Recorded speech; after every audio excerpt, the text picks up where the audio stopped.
So here we go. It's Tuesday. It's the first Tuesday of the month for School of Humankind. That means only one thing. It's time for First Tuesday Talk. First Tuesday Talk, School of Humankind, a number of our diverse and magnificent faculty come together to talk about a little topic. The topic is, loosely speaking, something that we will do a number of sessions on in the course of the month. Um, We have a little structure, which is that each of us will talk for 2.5 minutes to give some thoughts about the topic. And then we'll talk for another 2.5 minutes after everyone's had a go uh, to reflect on what the others have said. And, we may agree, we may disagree, we may storm in a fit of temper tantrum out of the room. But if we do, we'll probably come back. Um, and then we'll open it up to any conversation that people want to have. The topic this month, assuming I get it right, is my solopreneurship journey. Now, there's a word that's ugly. I mean, let's be honest. Solopreneurship. I don't know. But anyway, it's a word that we're lumbered with, so we're going to stick with it. My solopreneurship journey. Uh, ship journey. Oh, you've just turned my volume back on again, and it sounded like I said something very different there. Yeah, it did, didn't it, Anna? I It sure heard did. I'm something. like, John. Yeah, excuse me. Um, we missed off solopreneur from solopreneurship journey, and it didn't sound good. Anyway, neither here nor there. So we're going to start. We're going to go around. We're going to see how each of us responds, and then we'll go around again, and then we'll open it up. So let's start off with Anne, because she's top left of my screen. The magnificent Anne. Tell us about your solopreneurship journey. Uh, about a year, maybe a year and a half ago. I can't remember now. It was so long ago. I started this solopreneurship journey. That's a mouthful. Um, Mm. yeah, it's been good, but it's also been scary. So like I have been stretched. I'm not naturally a business person. My background is education. I'm a teacher, school counselor. I'm a mother. So I really, really lack skills in the business area. But I feel very confident in my message and what I want to bring to the world. So that fuels me, actually. So I've been focusing on what do I want parents to know that maybe they need help with, right? In nurturing healthy relationships with their kids. And so the scariest part actually was starting the podcast because I don't like my voice. I was like, am I gonna sound good? I don't know. And then my youngest son was like, Mom, you sound fine. Everyone sounds fine when they're being recorded. So I was like, okay, honey, I'm gonna do it then. And so then I started that. But as I have been, I think I'm at 79 episodes now. I just feel more and more confident, and I feel super in my element when I'm talking about parenting and childhood pain, because really it is my passion. So that is actually what fuels me to continue on this solopreneurship journey, even though there have been definitely many challenges. Lovely, thank you. And I just noticed you, Angela, discovering that you hadn't turned the timer on. But I I don't think know I how long it reckon took. I reckon that you came in pretty much amazingly on time. Oh God, Angela's now gone into firework displays. Please, please, technology, calm down. Uh, Anne, sorry, Anna, why don't you? I missed an extra syllable. Anna, why don't you talk to us? Yeah, I was actually trying to think about my solopreneurship journey and kind of where and when it started. And it actually started when I was 8 years old. That was my first business. I started what was called the Pigpen Club, and I think there were three members. Two of them were cousins. And it was an enrollment membership, and you had to pay 25 cents to be a member. Every month you'd pay 25 cents, and I would send out everybody in the snail mail a little packet, the Pigpen Club packet for that month. And it's like, I would draw a little scribble, and each person got a different scribble, and they would have to make more art out of that scribble, and things like that, and they would send it back into me, and I would be the judge, and each person would get a prize. So it was a way for me to like make extra money, because when I was 8, 25 cents per person was a lot of money. But it was also just something really fun to do and something to create community. And from there I started a friendship bracelet business when I was like 10 or 11, and I would be in class making friendship bracelets, and I'd sell them per strand. I mean, I've always been an entrepreneur, I guess, is kind of the point of this. And so throughout life, I've always, seen opportunities or come up with ideas. I was like, let me try this and let's see if it can actually make some money. So I kind of had been doing that my whole life. And I had a couple of businesses when I was living in Korea. I co-owned a restaurant. I owned a martial arts gym. I had an agency where I was booking DJs. I mean, it was like all kinds of things that I was doing. And then there was like one day where I felt so burned out because I realized that I never got a vacation. I never actually got a chance to rest my mind. My bandwidth was all maxed out. And I was like, I need to stop hustling for once in my life. So that's when I actually decided to become a nurse. And I said, I need a job where I can clock in and clock out and not have to think about it after I leave. And so that was amazing to have that break. But of course, I think I have the gene for being a solopreneur. I couldn't stay in the traditional healthcare business. I was like, this is wrong. This is wrong. I can do this better. Let me do this differently. And so then now I am an integrative nurse coach, completely in my own private practice, right? I do part-time nursing and in telehealth, but I think it's just you kind of have the gene maybe, or you just always are seeing these opportunities and you act on it. And I feel like that's kind of one of the qualities that makes a so-called solopreneur. But not to say that you can't learn how to be an entrepreneur, but I think some of it's maybe a little bit easier if you start at age 8. Thank you. That music gets me every time. Feels like you're being booed off or musicked off at the Oscars. So, and the winner of the next speech is Wyndham. I'm sorry, I try to catch it before the music comes on, but Wyndham will enjoy being musicked Yeah, off. I'd be broomed off the stage. I'm with you, John. I don't like the word solopreneur. And unlike Anna, I would not consider myself an entrepreneur from an early age. It's a really interesting. I've been working for myself for about 4 years now. I was very fortunate during COVID, after a 20-year career that I hated, to be made redundant. And it was the almost the olive branch for me to get out, because I now work with people who are miserably successful. And when you're miserably successful, the successful bit can keep you anchored where you are. And without being made redundant, I would still be sat there with the salary, deeply unhappy. The challenge I have had since being made redundant is when I was a lot younger, I went through some sales training, and the guy who was running the training, at the end of it, the feedback he gave me was, you have a voice that people will listen to.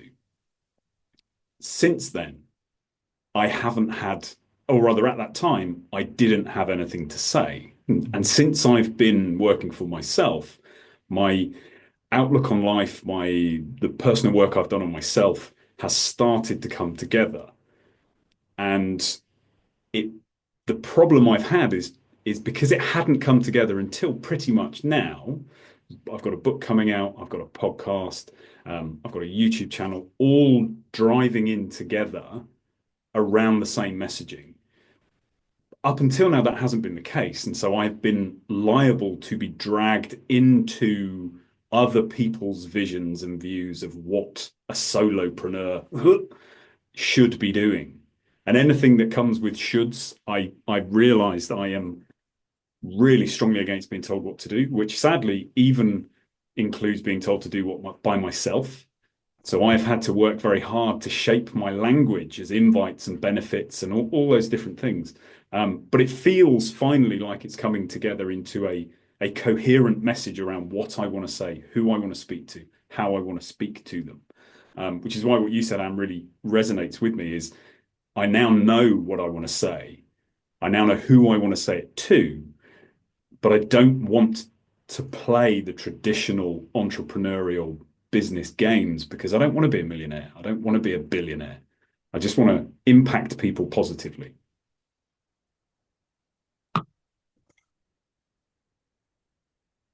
Beautiful. With my broom. There you swept off. There you go. So, Angela, let's see if you can sweep yourself off, which will be quite a feat, actually. There you go. Okay. Well, my solopreneurship journey is I see it as my life is an adventure because I started off with being an engineer and I've got two diametrically opposed parents. One was a professor with a steady job at a university, and then my mom was the entrepreneur and she was taking risks like nobody's business. You know, she's this really tiny Chinese lady who just decides to run a restaurant. So she grabs some guy who knows what he's doing at an auction and she says, how do I bid on that fridge? You know, and she just dives right into it. And then my dad, who's just going, what are you doing? If you lose everything, we're going to lose our house. So I grew up with this steady, job guy, career minded, and then this crazy, risky woman. And she made so much more money than my dad that he finally had to buy into the whole concept. But I knew that to get my dad's approval, I had to have one of those Asian approved jobs. So I became an engineer, which is a level down from doctor or lawyer, but he accepted it. So, but I really enjoyed my career and I was able to travel overseas with it. I've worked in the Netherlands and Brunei, and I popped out my kids along the way. And then I decided to come home back to Canada. And there's no petroleum where I want to raise my kids. So I had to restart myself. And then I see that I have less than a minute, but this is where my entrepreneurial journey started. And I've got my mother who's, I'll say, I'm thinking about doing this. And she goes, well, do people want it? And I'm just like, I don't know. She goes, you got to find that out first because just give people what they want. So I'm just like, okay, that's really good advice. But yes, I'm doing what I want to do. I'm having a great time. Sometimes I miss the constant paycheck, but it's really the passion. It's the message that you want to get out. And mine is that I want to help professionals like I was have a little more fun in life. I've got a book coming out in a few weeks about poop, which is along the line of just, let go of your shit and have fun. So that's all wrapped into my yeah. Likes. Okay, so me, here we go. See, I'm uncomfortable. Andrew and I have been talking, we're setting up a membership thing, and we've been talking about entrepreneurs and things. And I'm really uncomfortable with the word. I don't like the word solopreneur, and I'm not that comfortable with entrepreneur. If you had asked me 35 years ago, are you an entrepreneur and a businessman? I would probably have sworn at you because back then I thought I was destroying international capitalism before I realized international capitalism didn't need my help to destroy itself. It's doing perfectly well without me. I'm not an entrepreneur. I'm a freelancer. It's different. I am a freelance actor and I am a freelance director. What that means is that I have skills and I attract people to employ me to use my skills as a film actor, as a theatre actor, as a director, as a teacher. So I reject the whole entrepreneur thing, except what I'm actually doing is I'm having to put myself out into the marketplace. I'm having to negotiate prices. I'm having to do my accounts. I'm having to, do all of the stuff that is in fact the stuff of business. Now, about 5 years ago, things went very pear-shaped for me. The pandemic wiped out my career, but also I had a heart attack and a burnout and a breakdown. And that kind of pretty much wiped out 30 years of work for me. So I went, okay, well, I'll become a coach, I'll become a mentor, I'll become a consultant. I know a lot of things. So I will become an entrepreneur. And I felt that everybody else knew more about business than I did. So I went and learned how to be an entrepreneur. And you know what? It didn't suit me. It does not suit me. I do not want to be what they call an entrepreneur. If that means buying the sort of business advice that people on LinkedIn are constantly trying to cram down my throat, if it means the ruthlessness that we're told that we have to show as entrepreneurs. So I'm caught in this place where I go, yes, I know I'm a business. I'm a painter. I sell my work. I paint pictures. I sell my work. Income, outcome, output, and all of that stuff. But I'm not comfortable with the notion of entrepreneur unless we can say an entrepreneur is simply someone who says, I work for myself.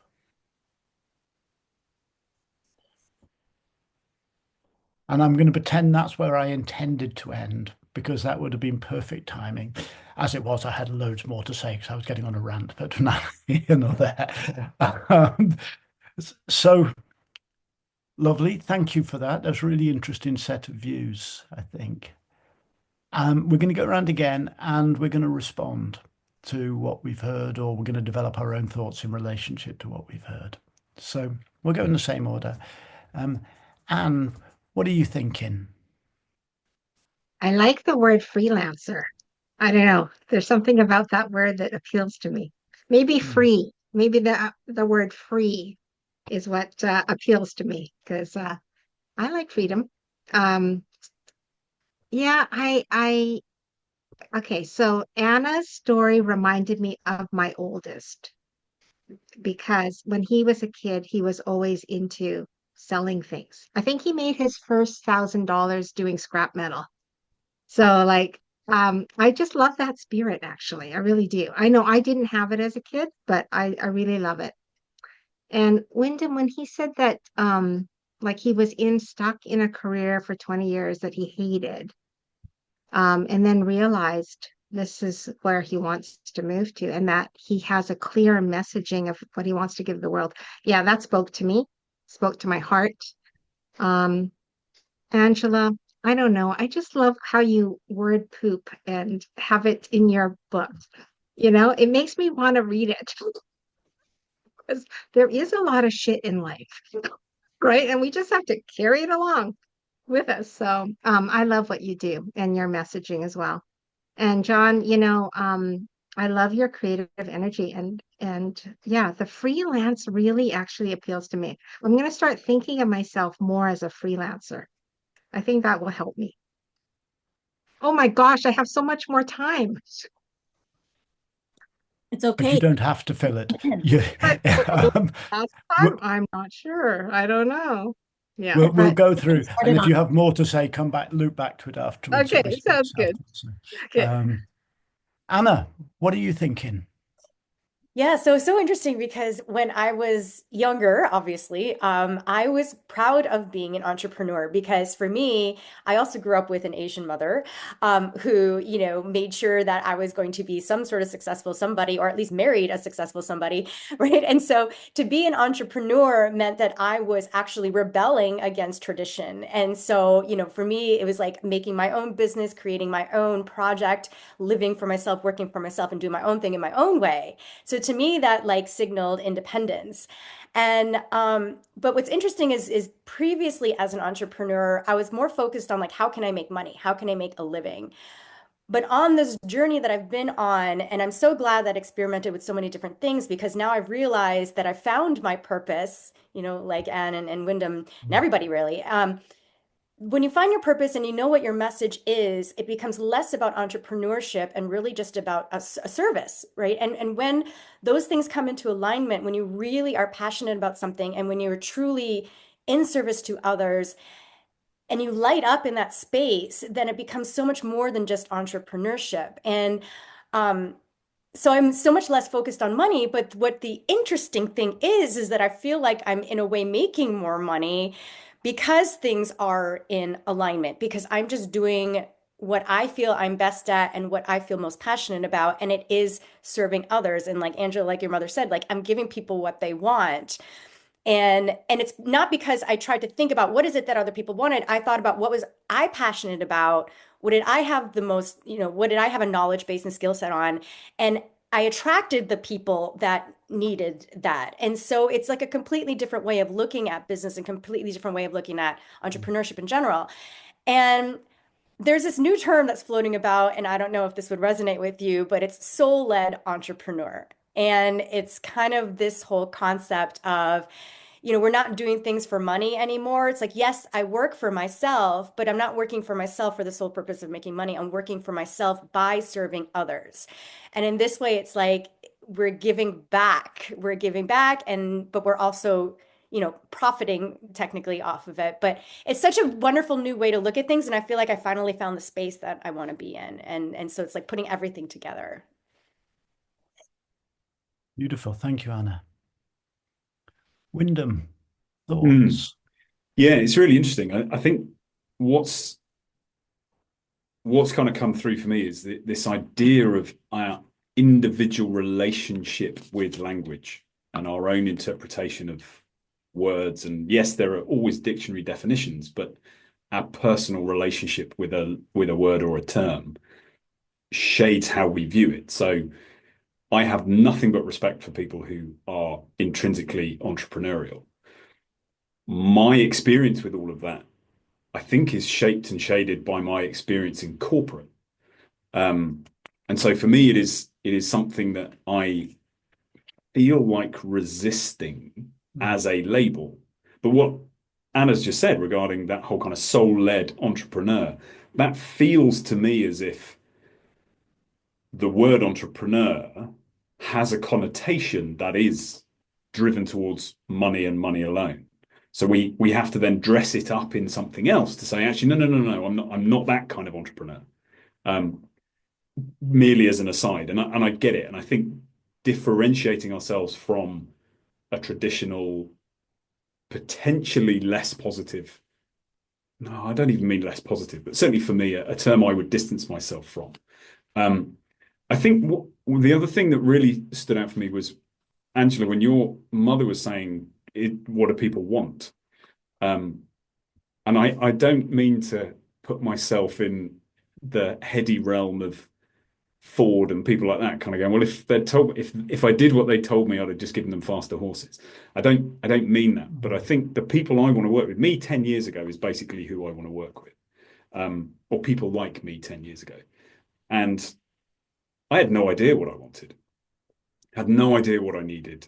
I knew I was stuck. I was lost. I would have said I was broken at the time. I don't believe people are broken. I think we're deeply wounded. So I had no idea. And getting people to see my perspective, and as a coach, we're kind of taught to be neutral. I'm not 100% not neutral. I have a philosophy. I have an outlook. I'm going to give you that. If you don't like it, there are loads of other coaches. That's cool. If you do like it, then we can explore it further, and I'm definitely the coach for you. But that whole kind of give people what they want, I don't know. Do people know? I'm going to keep going, because do they know, or do they think they want what they've been told they want? Because that was me for a very long time.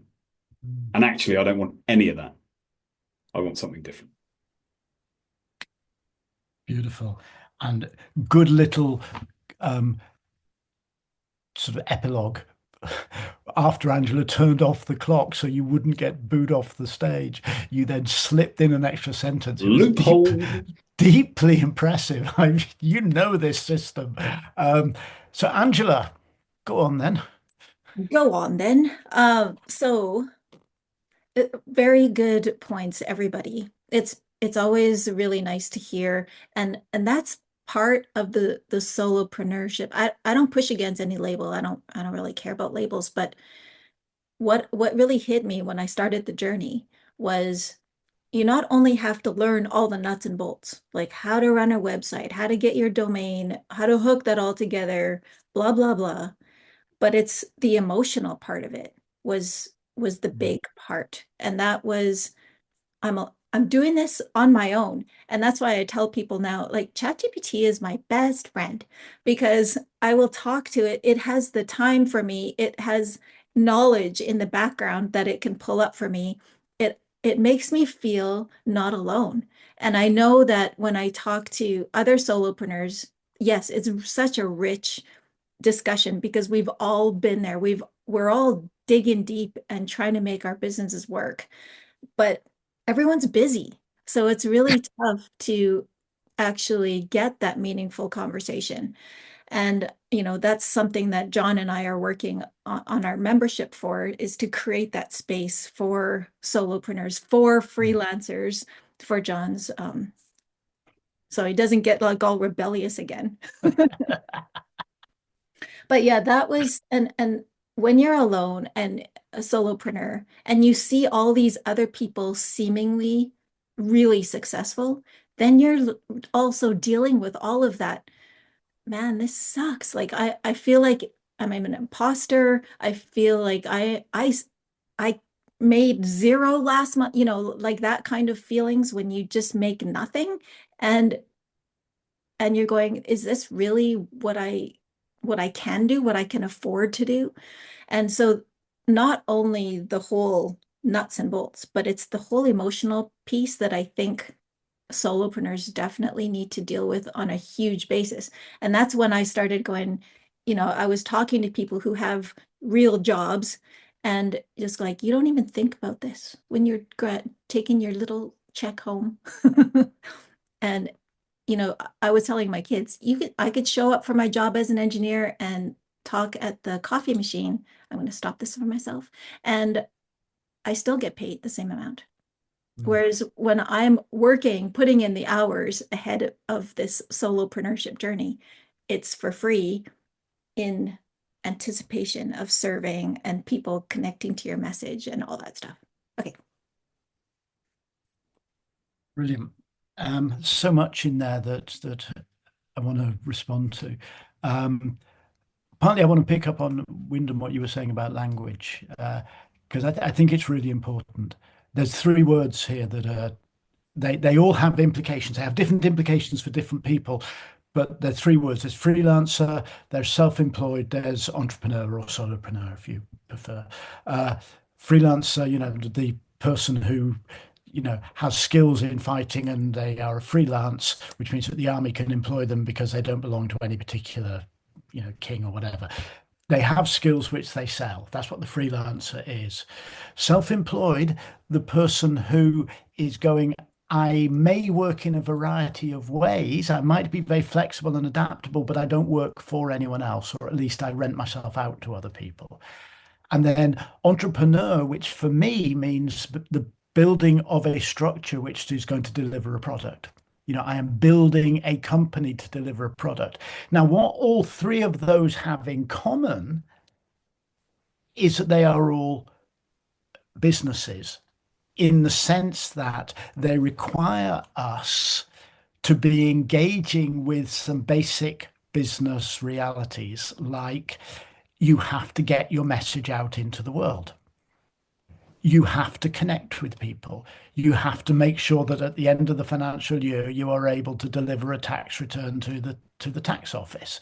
If you're not earning enough money, you have to change what you're doing a bit so you do earn money. So we're business people, unless we work purely for another company. We're business people, but I think there is a difference between a freelancer, a self-employed, and an entrepreneur. Now, it's interesting because this morning I was chatting to somebody who's one of my coaching clients, and I was talking a little bit about what Angela and I are planning. And she's a freelance artist. And she said, yes, freelancers need that because we're out there trying to do our stuff and there is no community. And that's kind of the key thing. It's the community that in a company you get around the water cooler, if they still have water coolers. But as a freelancer or self-employed or an entrepreneur, we do not have the connectedness. one other thing, as an artist and also as a coach for you, Wyndham, I agree. We don't necessarily give people what they want. As a painter, I paint what I feel I need to paint and hope that people will buy it from me. And I think that's also a difference between a freelancer and an entrepreneur. So I've run out of time. Angela very kindly stopped the clock for me. So brilliant. We open it up. Anyone can talk, including anyone who's in the room. If you want to throw thoughts in, please do. It's always interesting when the conversation extends. So who wants to pick up on stuff? I just want to make a point about Yeah. Wyndham said and you said about delivering to people what they want. It's not, for me, it's not the object. It's the feeling. It's everyone wants to feel free. Everyone wants to feel that they have purpose. They want to feel satisfied and happy. How they get there or is kind of what you're helping them with, but what they eventually end up with, none of your damn business. No, you know what I mean? Like it can be different for everybody. What makes them happy and what we're trying to do as coaches, what I try to do is like trust yourself to find what that is. It's so Wyndham, you found happiness becoming, a coach. But someone who is in your same corporate job might not like that. Maybe there's too much pressures elsewhere that they need to find happiness within the corporate job. And that's also a very valid solution. So I think what we're trying to sell people, what we're trying to give people is the feeling that they want, because the feeling that they have is not what they want. And that's what's rigging them. Yeah, that's interesting as well, because sorry, John, I'm working on my relationship with happy. I think happy and unhappy, this is slightly off topic, but are collective terms that we use because we have a lack of deep connection and understanding of the myriad emotions that we experience in those moments, that because we can't articulate it, we go, oh, I'm happy or I'm unhappy. It could be gratitude or joy or awe or whatever it might be. That's all kind of connectedness. It could be all sorts of different things that come together. But we don't understand that because not all of us, but most people are disconnected from their emotions. So we have happy and unhappy as kind of blanket terms. But I agree with you completely, Angela, that it's the outcome, and actually I work on, we actually want 5 things really as a species, but they're all feelings of whatever those 5 things are. So I would agree with you on that. Yes, you are in general way more eloquent than I am. Plus your accent makes you like a Mr. Darby.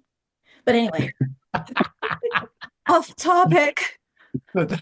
Oh, don't. Next thing you know, he's going to rip open his shirt and take off my gilet.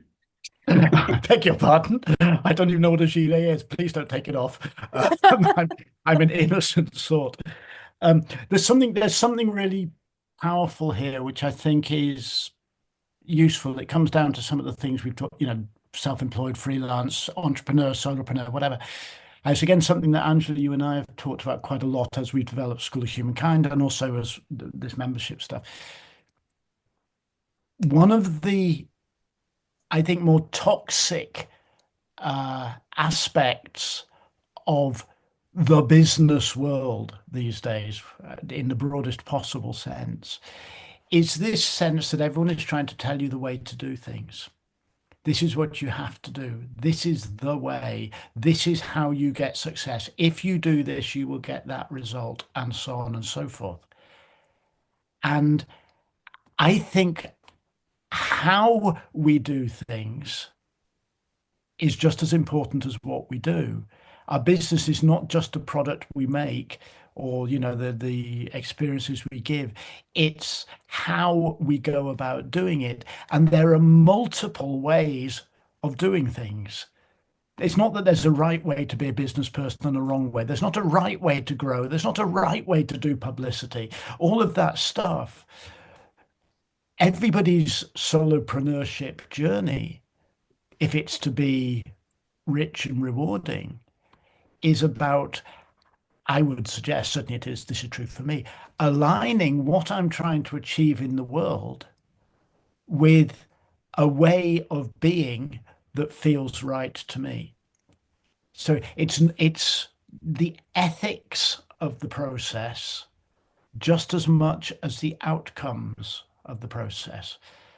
People saying to me, uh, uh, you could be a six-figure person if you do this, this, and this. And I go, well, I'd quite like to be a six-figure month, person because my car's broken and I need to get it repaired. So I quite like that, but I don't want to do the things that you're saying. And the product that I make will not be me if I make it in a way that feels corrupted, ethically corrupted. I'm not saying other people are ethically corrupt. I'm saying that to me, that is ethical corruption.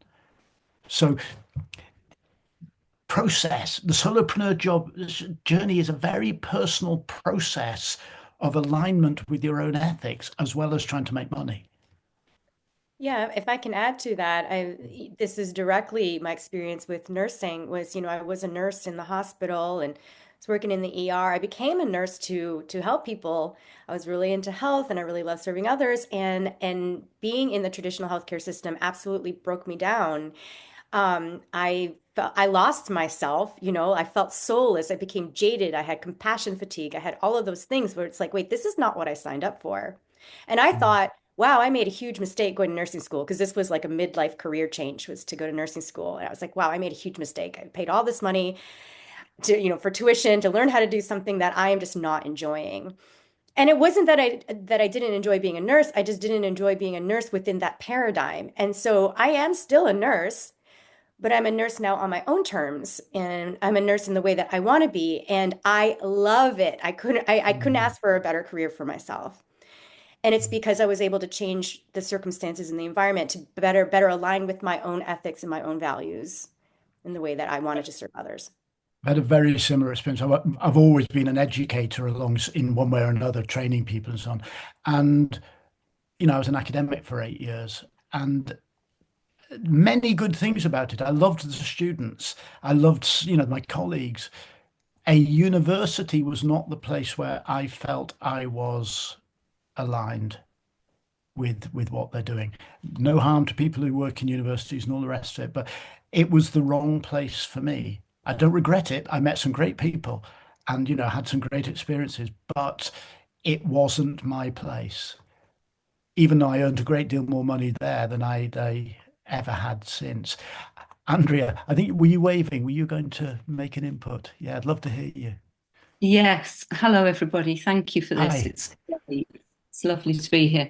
There are so many things that you've said that have connected for me on so many levels, and I can't speak to all of those things really, but it's just this, the last couple of things that you've spoken of, Anna and John. I'm in a university. I teach music. I'm a musician who has lapsed into being an academic teacher, lecturer. Lapsed, or I've grown my skills. But Anna, you said that hospital. Oh, Anna's just no. There you are. That the health world had broken you down, and I feel that the university world has done the same to me. It's it's very, very tough. I love the students. I love the teaching aspect of it, but it's a business that's really, really driven now. It's very much changed, and it doesn't allow for the kindness and the space that's needed. So you talking about that, John, that you were in that world and that it didn't quite align well. For me, neither. It doesn't, and it definitely doesn't. And I've reached the point now where I know how to be the lecturer and the teacher and hold space and speak. I've finally got there. I can do it. I can do it without the notes and all the fear. There's always a little bit of fear, but it's time to think about moving on, and that's frightening. Okay, because so it yeah, I really hear that. I really hear that, and I know so many colleagues who I still talk to from the university world who share what you're saying. The language, the sort of stuff that Wyndham was also talking about, it feels to me really useful. One of the big, I left the university in 2012. I was there from 2004 till 2012, full time till 2009, and part time till 2012. It took me a long time to get myself out because of, salary, blah, blah, blah. The big shift for me was when I was working with language, going, it's not that I am stopping being an academic.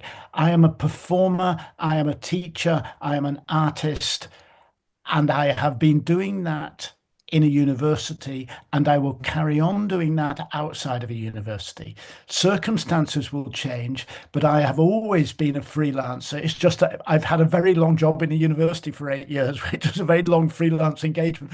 But so the sense of the language changing. So I didn't go, something is ending, but just go, no, it's evolving, but it's the circumstances in which it's happening are changing.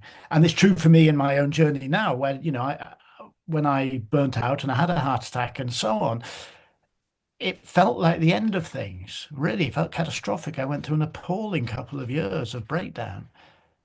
It wasn't the end of things. It was a reorientation, and I'm drawing on the skills that I learned 35 years ago now.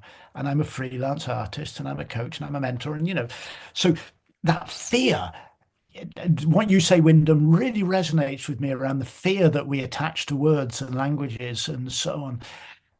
I really hear it in so many of my academic ex-colleagues, particularly because universities now are just brutal places to be, just awful places to be.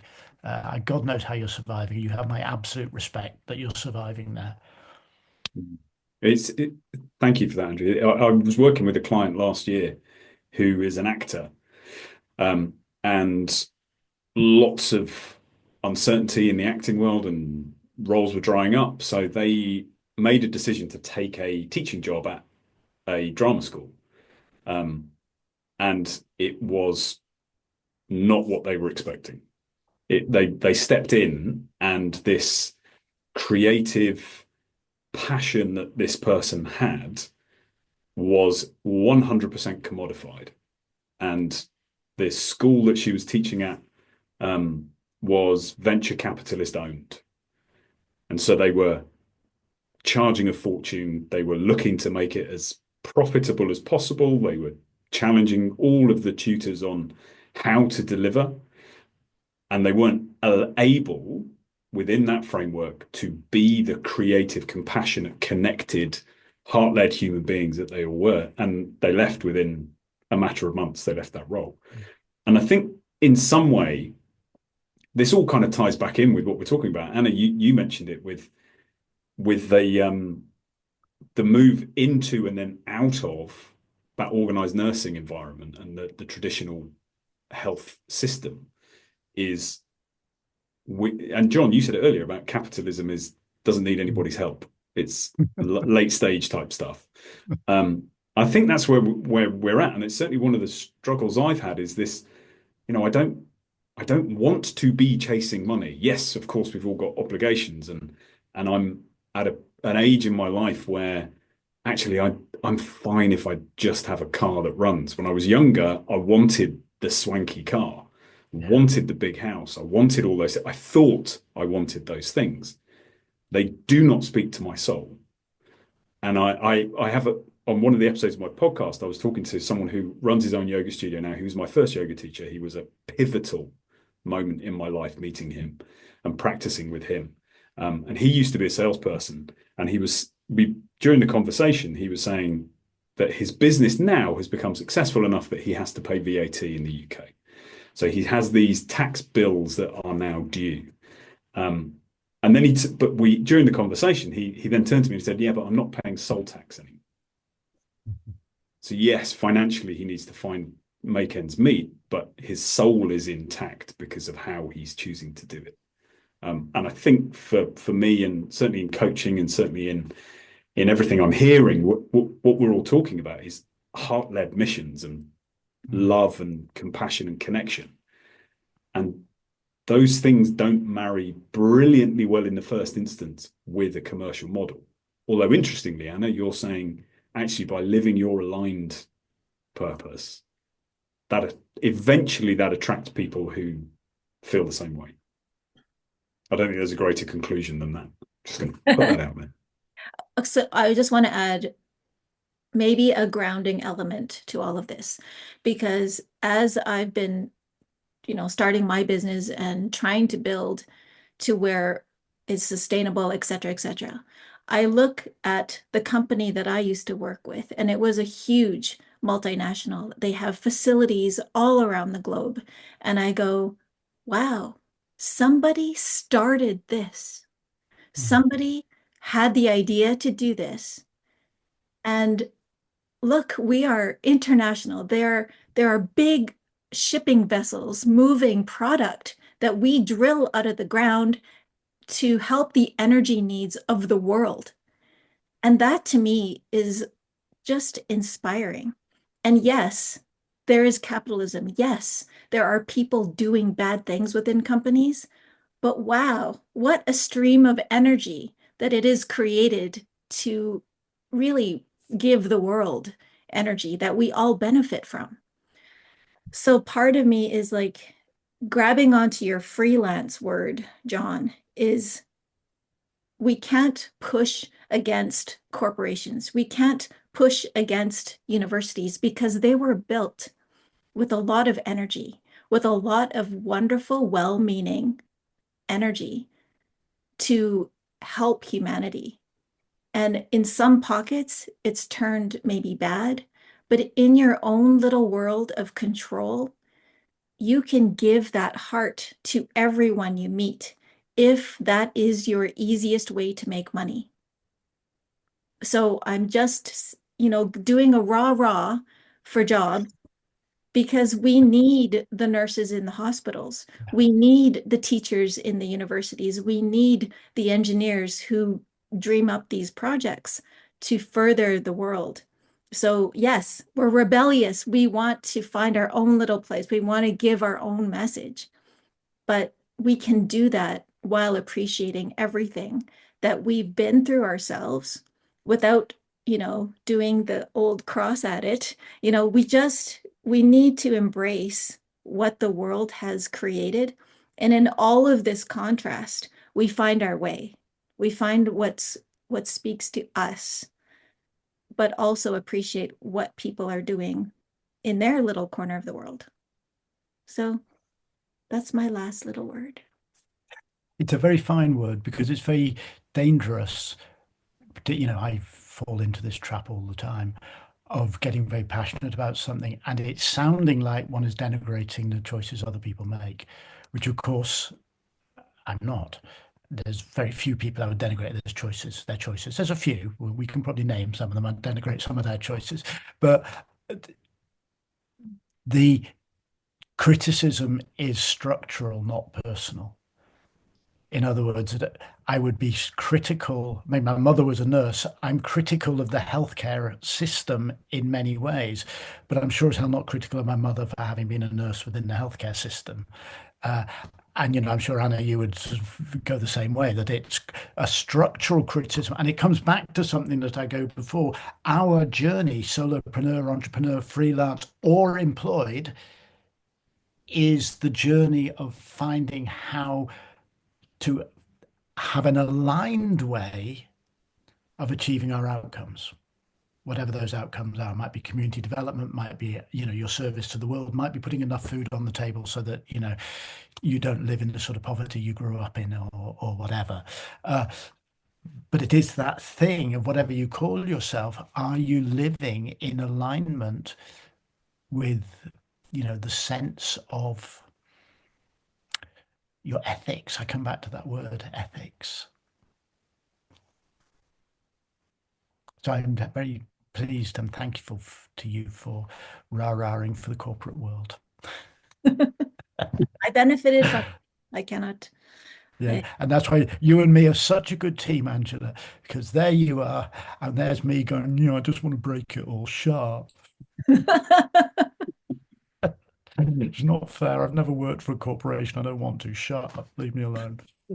Talking of which, it's time to close the room because we've been running a little over time. Anyone want to give a final word or a final insight, either of the four of us who are left and had to dip out, or anyone else who's in the room? Anyone want to give a final thought or insight? I'd just very quickly like to say thank you, Angela. I have a tendency towards John in the whole kind of let's just burn it all down. But that is unrealistic and doesn't make my head a very nice place to be. So just a reminder of all that incredible creative energy that goes into, fine, we might not like the outcomes, but it's still in individuals doing remarkable things is not a bad thing to be reminded of. No. And then the alignment piece, finding your place in a very large world. Your place doesn't have to be the whole world. Excellent. Beautiful. Any final thoughts? Any more final thoughts? In which case, I will wrap it up. Thank you. We do one of these at first Tuesday of every month. The last Thursday of every month, we have some kind of contemplative or meditative session. Sometimes it's actually a meditation, sometimes a drawing session, a creative drawing session. Sometimes I do a movement meditation session. So we have a little meditation at the end of the month. And between the first Tuesday and the last Thursday, we have 2 community events a week. So much good stuff. So much good stuff. Drop in and see us whenever you will. Until then, thank you to those who are in the room. Thank you to Anna, Wyndham, Angela, and Anne, who's had to duck out. And let's wrap it up there. Bye. Thank you, everybody.